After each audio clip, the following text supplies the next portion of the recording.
drain and empty medially into a third ventricle. This hollow third ventricle. At least he's consistent.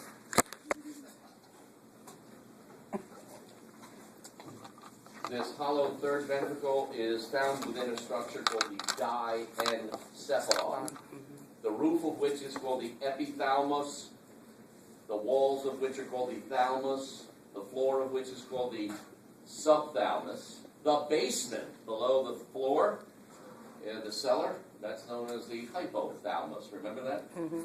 Okay. Within this third ventricle, this room, there's a light fixture in the center of the ceiling. It's called the intermediate mass.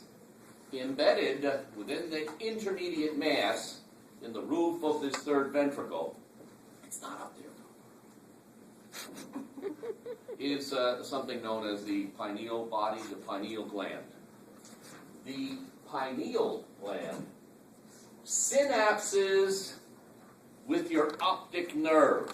When your optic nerve is stimulated and it's sending impulses, you remember your optic nerve? Mm-hmm. What nerve, what cranial nerve is it? 2. And you remember the optic chiasma? Okay. And the optic tracts? What cerebrum, what lobe in the cerebrum does the optic nerve terminate in? Cerebellum. No, in the cerebrum. Oh, where is vision mediated? Okay. The occipital lobe of your yeah. cerebrum. We're going way back, right. Doc. Come on now. You got to You give me some sound credit. just like my daughter. Oh. All right. Well, I mean, that's going to beginning semester. You got to give us some credit. At least we remembered some things. I'm just saying. Proceed. She does exactly the same thing. That nervous.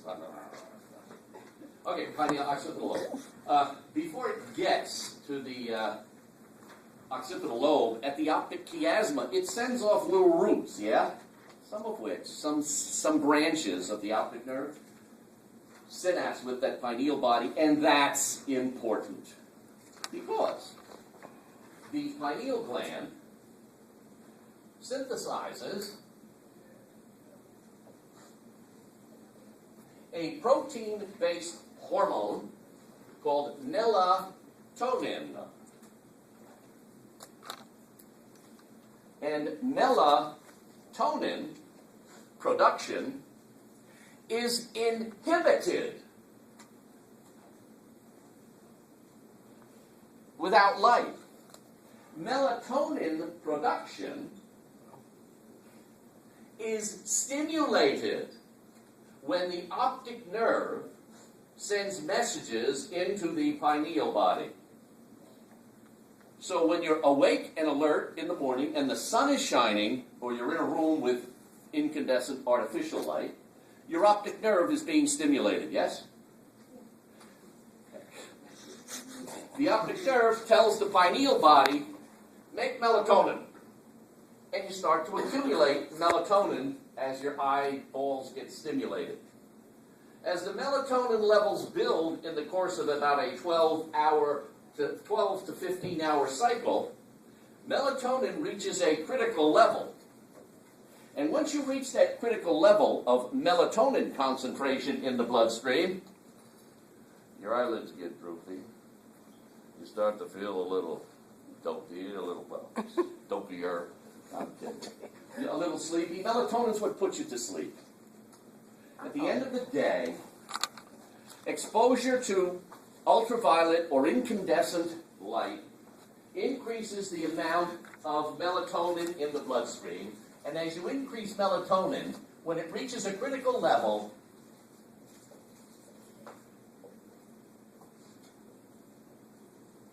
you inhibit your reticular activating system. Last semester when you guys did brain, did you talk about the RAS? The reticular activating system? The RAS is comprised of nerve fibers contained within the reticular formation of your medulla. Do you remember reticular formation in the medulla oblongata? Do you remember the internal capsule from the midbrain? Well, you know your brain. Remember your brain? Let's go up the spinal cord. Oh, there it is. I'm sorry. I was looking at the stuff on the brain, and it says pineal, sleep, my daughter's name melatonin. is Shannon. You're the embodiment of. Oh, okay. Well, I have a daughter named Sheridan, if that's helpful. Are we related? Probably. I know we are. If you go up the brainstem, there's medulla, pons, midbrain, diencephalon, cerebellum in the back. Yes, no? Yes. Well, the medulla, pons, and midbrain, collectively, portions of them comprise what's known as your reticular activating system. For Mr. Paul, RAS, ROS? Yeah. ROS. The melatonin inhibits the reticular activating system. What the reticular activating system is and does for you all, every one of us, is in the morning, when we come awake, when we start to be aroused, yes, at the point of arousal, not all of your sensory neural pathways are activated. When you wake up, I'm an early riser. My wife's an early riser. Some people are slow to get up, yes, no? And it's, slap yourself around to get yourself going, yes? Men shave in the morning. Any of you guys shave regularly in the morning, and then when the special occasion comes up and your wife, girlfriend, mother, brother, sister says, you got to shave, we're going out to so-and-so's birthday, graduation, whatever party, and when a man shaves in the evening, it hurts. When a man shaves in the morning, it's kind of not so painful. Your reticular activating system is like the janitor in the building. He's the first one there, and he goes around turning on all the lights. Oh, okay. Your reticular activating system is your janitor, your neurological sensory janitor, which wakes you up in the morning, yes? Okay. It's what keeps you awake during the day. It is what's damaged in a coma patient or someone who's had trauma when they lose consciousness and they're unable to stay awake. Yes, no? So melatonin puts you to sleep by inhibiting your activating system, your alert center. Yes, no? And melatonin is synthesized during daylight hours. When you close your eyes and you conk out and you go to sleep, the melatonin you made in that 24-hour diurnal cycle is metabolized and gone. As the amount of melatonin is utilized or spent during your sleeping wakeless hours, that's when arousal occurs. That's when you come back to life for the next day. So it maintains your diurnal rhythm, your daily daylight cycle, yes, no? In addition to that fact, melatonin is also suspected to stimulate the production of GNIRH. Do you remember what that was? Inhibitory releasing hormone. Yeah. This inhibits the release of FSH and LH in an individual, yes, no? Without this stuff, GNRH will stimulate the constant release of those gonadotropins. Ladies and gentlemen, melatonin is suggested to delay the onset of puberty. Melatonin stimulates the release of GNIRH. Lack of melatonin brings about the early onset of puberty and sexual maturity.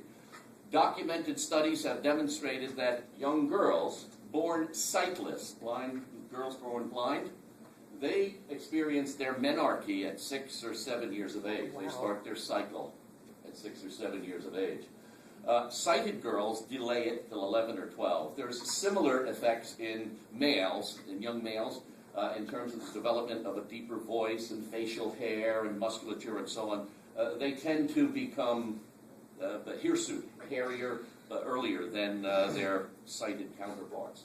So it's related to the development and the onset of puberty, this stuff called melatonin. Professor? What? Yes. You said melatonin was remanufactured or It's when manufactured you're when the sleeping. optic nerve is stimulated. Oh, when you're When up. your eyes are closed, it's broken down. You keep making it if your eyes are open, yes? Okay. When you go to sleep and your eyes are closed, it's spent, it's wasted. Okay. So when it's gone, you're not inhibiting wakefulness, you're allowing wakefulness to occur. So Okay. you wake up in the morning, Okay. yeah? And grandma and grandpa, they become inactive, yes? And they say, I'm going to take a nap in the afternoon. That's why they're up at 3 o'clock in the morning screwing around with the pots and pans in the kitchen because they messed up their sleep cycle. With aging, the sleep cycle is altered, is affected, and melatonin levels start to decline, yeah?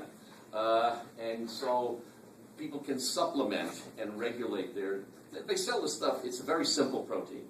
It's manufactured in the labs. They sell it in the drugstores under the commercial name of Melatonex. You can get a prescription for this stuff. Or Lunesta, similarly related compounds. Blah, blah, Ambien, they're all derivatives of or related to this stuff and or its. Well, that's a lot of side effects, though, for like Any drug in the pharmacy. Yeah, like when you Nothing said but side effects. Lunesta You ever see and the commercials on the TV? Yeah. When they advertise, this stuff may blah, blah, blah, blah, blah, blah, blah. The Yeah. side effects. The side effects are certainly a list longer than the benefits Yeah. afforded by It most really is. pharmacological agents. Diet, exercise, and good luck are a better. Pretty much. At any rate,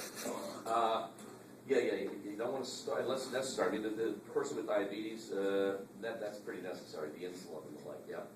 But some of these other things, these stress-reducing medication, painkillers. Smoke a joint. I told you last week I had oral surgery, right? And the guy prescribed Vicodin, right?